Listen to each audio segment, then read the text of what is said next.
کیونکہ حکومت نے خود 14واں اسکیل ختم کر دیا, پرائمری کو نکال دیا, وہی 16-17 قائم ہے. انشاءاللہ آپ سے وعدہ ہے, آپ کو ود ٹائم اسکیل 16-17 لے کر دیں گے, اپ گریڈ کروائیں گے انشاءاللہ. یہ ہمارا آپ سے وعدہ ہے. معزز اساتذہ کرام, ماضی کے اندر ہم نے اساتذہ کی خدمات سر انجام دی. جب میرے والد محترم صدر تھے, ہمارے سیکرٹری تعلیم خان بہادر عبداللہ صاحب آج بھی زندہ ہیں, اللہ انہیں لمبی زندگی عطا فرمائے. آپ ان سے پوچھ سکتے ہیں. میں سابقہ سیکرٹری تعلیم اور ہمارے ضلعی صدر راجہ آصف صاحب جو مظفر آباد کے تھے, ہم اسلام آباد گئے. آپ نے گلبرگ گرین کا نام سنا ہے, کتنی کامیاب ہاؤسنگ سوسائٹی ہے. وہ جگہ فائنل کر کے آئے, وہاں ان کے مالکان سے بات کی, ان سے کاغذات لیے. مظفر آباد کے اندر بھی ہماری میٹنگ تھی. چودھری عزیز صاحب ہمارے وزیر تعلیم تھے. ہم نے کوشش کی کہ ریٹائرمنٹ پر اساتذہ کو پلاٹس دیے جائیں, کافی زیادہ ورکنگ ہوئی, لیکن وہاں بورڈ آف گورنرز آڑے آ گیا. بورڈ آف گورنرز کی وجہ سے وہ سرخ فیتے کا نشان ہو گیا اور کام نہیں ہو سکا. انشاءاللہ العزیز ہم جیت کے سب سے پہلے بورڈ آف گورنر چینج کرنے کی کوشش کریں گے, تاکہ ریٹائرمنٹ پر وہ بزنس کرنے پر کر کے آپ کو پلاٹس بھی دے سکیں, آپ کا علاج بھی فری کر سکیں. اور یہ فاؤنڈیشن جو ہماری ہے وہ سب اساتذہ سے پیسے لے کر چند اساتذہ کو وہ جو ہے وہ پیسے دیتی ہے بچوں کے لیے. پہلے 4 بچوں کو ملتے تھے, اب 2 ہو گئے ہیں. پہلے سرکاری اور غیر سرکاری دونوں کو ملتے تھے, اب وہ بھی ختم کر دیا گیا. یہ ہماری پچھلی تنظیم میں ہوا, اور جب کہ اس کے مقابلے میں ہماری کٹوتی کم ہوتی تھی, اس میں اضافہ کر دیا گیا ہے. یہ بھی سراسر زیادتی ہے. معزز اساتذہ کرام, یہ آپ کو غور کرنا ہوگا کہ آپ کے ساتھ پچھلے عرصہ میں کتنی ناانصافیاں ہوئی. جو آگے بڑھنا تھا ہم پیچھے گئے. معزز اساتذہ کرام, ہم نے پچھلے مینیفیسٹو میں یہ رکھا تھا کہ ہم اساتذہ کرام کے جو ٹائم سکیل کا دورانیہ وہ کم کروائیں گے. آپ وہ بھی قلم پینل کے پیج پہ جا کے دیکھ سکتے ہیں کہ ہر 5 سال بعد کو آپ کو اگلا سکیل دلوائیں گے, تاکہ ہمارے نوجوان اساتذہ جو پی ایچ ڈی کر کے پی ایس سی کرتے ہیں وہ 19ویں سکیل تک نہیں پہنچ سکے, وہ بھی مستفید ہوں.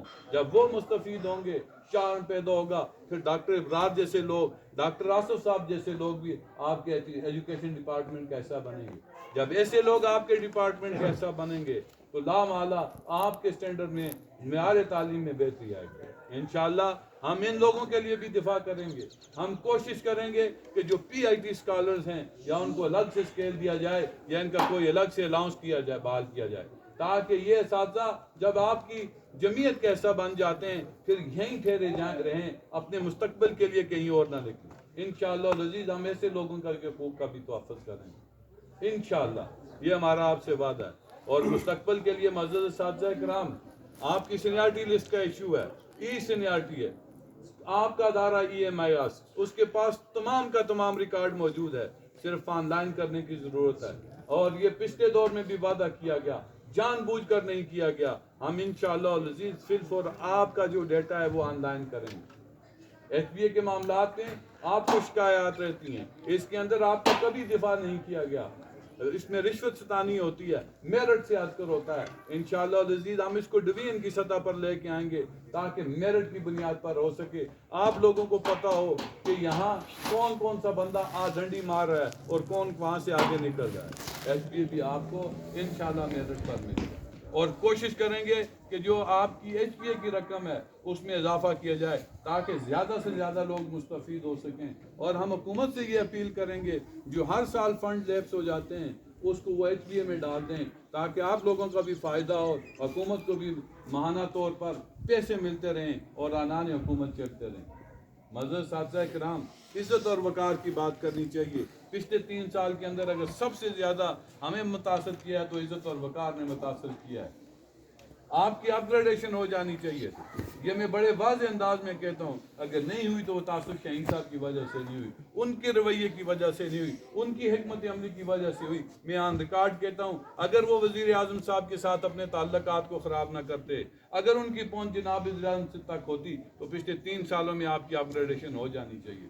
میں حلفاً کہتا ہوں کہ آخری 3 مہینے چھوڑ کر وہ کوئی ایک ایسی ہمیں فوٹو دکھا دیں, کوئی فوٹو دکھا دیں جہاں وہ جناب وزیر اعظم سے ملے ہوں.